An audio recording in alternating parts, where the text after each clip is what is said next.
Investigations against the Ramseys depend, above all, on another belief among former detectives. It goes to the heart of the case. It is that Lou Smith and prosecutors were wrong, and that the head blow JonBenet suffered came up to 2 hours before the garroting.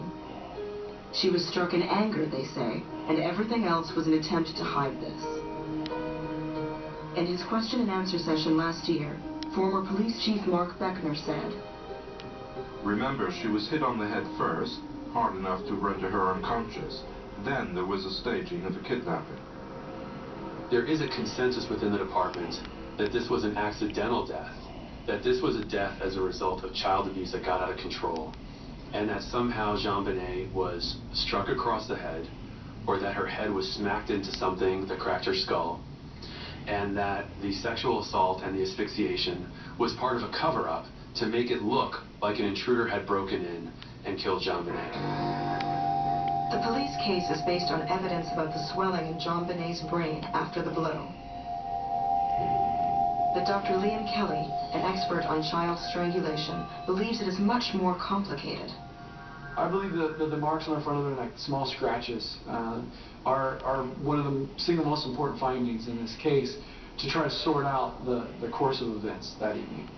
Around that ligature mark on the front of her neck, there are little C-shaped, scratch-like marks that are very consistent with self-inflicted injury, a defense injury, as she grabs at the rope trying to free herself.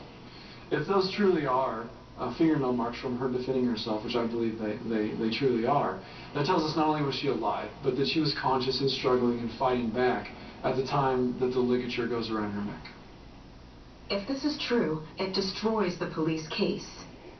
Had the head blow come first, before the garroting, she would have been unconscious and unable to fight back. Given the crucial importance of this assumption, we asked British government pathologist Stuart Hamilton to organize a panel of key British experts to review the evidence. They included both forensic and neuropathologists. So I know the Boulder Police instructed an expert who I've had an email conversation with. That expert is of the view that the blow to the head came first and the ligature was applied later. I don't think we can draw that conclusion. Well, it doesn't follow from the type of injuries and the fact that there's a vital response and the fact